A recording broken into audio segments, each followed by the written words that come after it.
Hello, you're watching Entertainment Week with me, Lucy Cotter. Coming up on today's show, a fond farewell to a lovable Londoner and humble Hollywood star. Behind the scenes of 24, we'll ask Kiefer Sutherland about surviving another day. We'll take you to New York to speak to Dame Julie Andrews. And I'm joined in the studio by Rupert Grint. Rupert's with us for the whole show, as is our showbiz reporter Steve Hargrave, so more from them in a moment. But first, let's bring you up to date on this week's entertainment news, and there is flash photography coming up. In a galaxy not so far away, the original Star Wars cast met for a script read-through of Episode 7. It was confirmed that heroin contributed to the death of Peaches Geldof. Do! I don't! You don't! I do! Fellow film stars paid tribute to Bob Hoskins, who died this week of pneumonia. There were calls for the BBC to sack Jeremy Clarkson after leaked Top Gear footage showed him apparently using the N-word. Celebrity publicist Max Clifford has been sentenced to 8 years in prison after being found guilty of a string of indecent assaults against girls as young as 15. In music news, 47 One Direction fans needed medical attention after being crushed at a concert in Peru. But no such euphoria likely on the Take That tour, as Robbie's confirmed he won't be joining the band because he's having baby number 2. And in relationship news, hearts broke around the world as George Clooney announced his engagement to a London lawyer. Paul Simon and his wife have been in court to explain the argument that led to their arrest for disorderly conduct.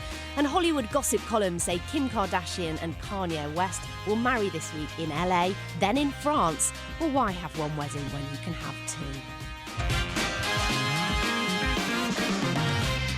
Let's talk a little bit more about a few of those stories as we check out what's been trending online. And Steve has this week's top 5 stories. I still haven't got my invite to the wedding, sadly, over there. It's probably in the post. A little bit disappointed. That's still to come, of course. A lot of stories, as you mentioned there, and the big ones really are quite obvious and have kind of been the front pages of a lot of the papers this week as well. Peaches Geldof we start with.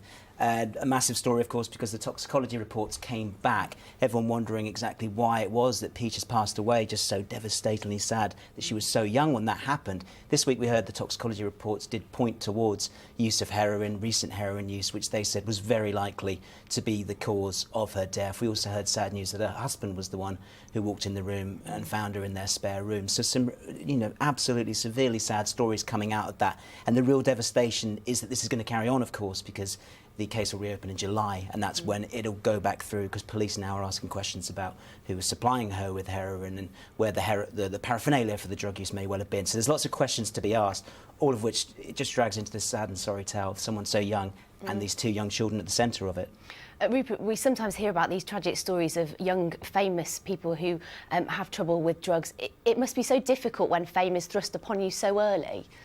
Yeah, I think it is tough. I mean, for me, it was a huge adjustment. I mean, suddenly your whole world changes, and you have to deal with things that are just kind of unimaginable. It's weird. It's a very surreal kind of existence, and It's kind of like living life in the public eye as well. Peaches having to deal with that, following in a very famous family's footsteps, and of course the tragedy of her mother dying so young as well. So you couldn't write this stuff. It's just so desperately sad and really terrible for Sir Bob and the family. And also a lot of people have been talking about how it's bizarre that people can function on heroin, because she was a journalist, she was a mother, and she coped, didn't she? Well, she was apparently using it years ago. We heard that. Everyone thought she had sort of tamed her ways, really, but in recent years. But now we're hearing that even though you'd question whether or not her husband might know, her family might know, if she was indeed back to using drugs, some heroin users have said this isn't always the case, actually. You can get away with being a heroin user and it's not that obvious to people around you. So sad news, because it opens up so many more unanswered questions. That means it's going to carry on and be back in July to hear more about it. Another sad story next, the death of Bob Hoskins. I mean, I've interviewed him and he's such a lovely man. He's totally great, delightful. He's kind of everything you want him to be in an interview. He doesn't suffer fools gladly. He was kind of just someone who would say it as it was, and was a joy to speak to for a number of films. And what a career. I think the joy from this week really has been the celebration of his life and his work, and that's really what you notice. Hoskins made so many different types of films, from your big kind of blockbusters that he became a part of, to, I mean, Roger Rabbit, of course, we've seen a lot of clips from that this week, to the smaller ones. He did Shane Meadows' 24/7, of course. He popped up in Nixon, didn't he, bizarrely, as J. Edgar Hoover. As a character actor, he kind of would appear in these small films. Mrs. Henderson Presents, of course. He famously stripped off in that one, and, you know, we saw a lot of Bob Hoskins in that film. Rupert, did you ever meet him? Did you work with him? I thought he was in Harry Potter, but I was wrong.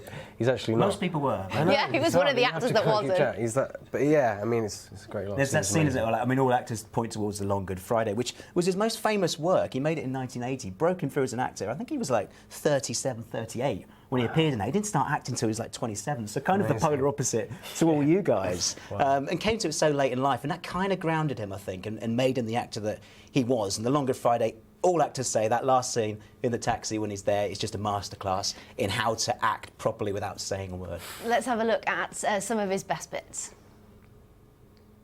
How can I ever repay you? For starters, don't ever kiss me again. I'm glad she said yes, yes, instead of no, no. Now tell me I'm fired. All right, you're fired. Lovely. I'm fired and you're straight walking.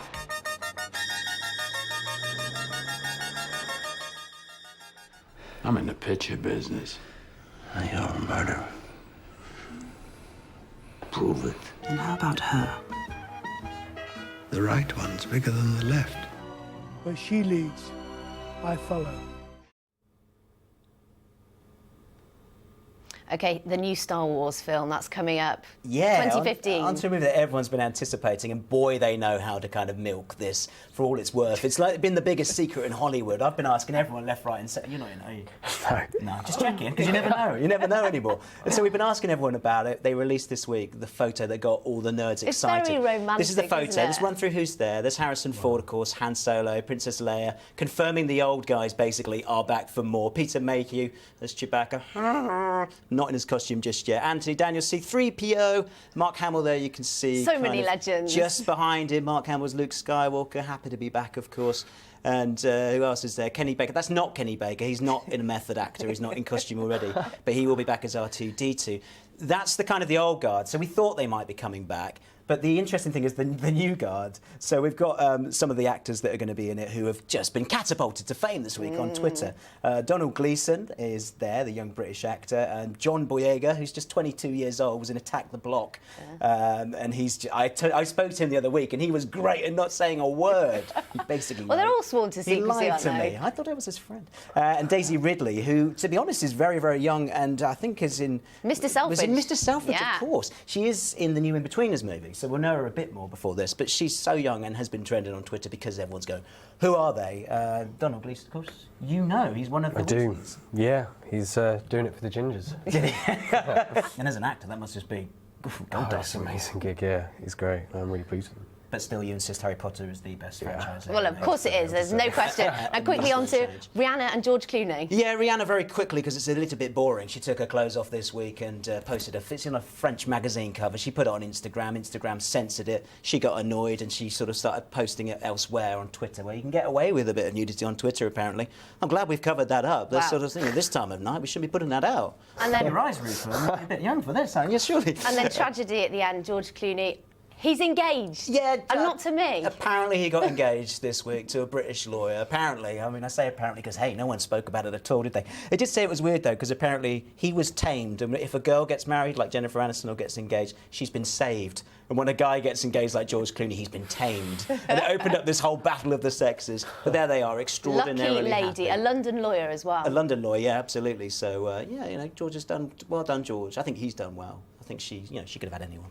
Thanks Sorry very much, Steve. Even you, maybe. Even me. See you next week. Thanks very much, Steve. And my next guest is in New York. She was Mary Poppins and Maria von Trapp. And more recently, you've seen and heard her. And coming up, more from Rupert Grint. And don't miss our film review. My next guest performed his own hip-hop lyrics to win the role of Ron Weasley in Harry Potter. He owns a quad bike and an ice cream van, and his next role is in Postman Pat. Hello, Rupert Grint. Hi, how you doing? Ice cream van, is that true? Yes, it's true. Do you sell any ice creams? I don't sell ice creams, no.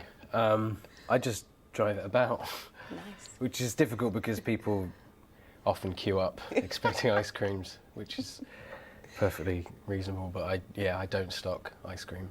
Gutted children across England. Yeah, I do disappoint a lot of people. But you won't be with Postman Pat. Now you're playing Josh, who is a wannabe pop star. Yes. Basically, Pat enters an X Factor style talent show, and I'm Josh, his kind of rival. And it's your own singing voice. It is, I know, yeah. They didn't dub you. They didn't. Stephen Mannion had Ronan Keating supply the voice for him, but yeah, I did it myself, which I'm starting to regret a little bit. Let's take a look at a clip. I did not pay for your singing lessons, your dancing lessons, and your hair care lessons for you to lose to that postman! Wilf, you know, he's actually pretty good. I'll do my best. But how about we just let the best man win? Best man? Nobody ever got anywhere in show business by relying on talent. So that's David Tennant is your manager? Yeah, David Tennant is my manager, and he's constantly trying to find ways to sabotage Pat's kind of singing career, and yeah, it's really good fun. Staying on the singing theme, we said there in the promo that you hip-hop rapped your audition to Harry Potter. I did, yeah. Basically, I did a rap and sent it into Newsround. Can you give us a taste? Can you remember? I honestly cannot remember. Well, it obviously worked, didn't it? Yeah, I mean, it got their attention, I guess, but it was basically just facts about me that rhymed, and yeah, I call it a rap, but I don't know what it is. It was such a huge part of your life. Do you really miss it? Do you miss the people that you work with? Yeah, aspects of it I think I do. I mean, I think it ended at the right time, and we were all ready. I mean, it was 10 years. Good afternoon, so much good fun, but yeah, 8 films I think was enough, and yeah, I do miss it sometimes, but it's good to do new things and kind of explore other characters and stuff. So yeah, but I have a lot of fun memories. I was Googling you before, and two of the stories that came up were Rupert enjoying a cheeseburger and a Coke, and Rupert looking pale and exhausted. I mean, totally ridiculous. Do you ever get used to that level of interest? Not really, no. It still always kind of surprises me. But in a weird way, you kind of just become quite blasé about it. It just becomes part of life, and it's weird, but it's quite fun as well. And is that one of the downsides of fame, the constant intrusion? Yeah, I mean, I'm not really faced with it kind of constantly. It's only kind of every so often. But yeah, no, I kind of just laugh at it. I don't really take it seriously. It's just a really weird thing. And potter around in your ice cream van. Well, good luck with Postman Pat. Thanks very much for joining us. Cheers.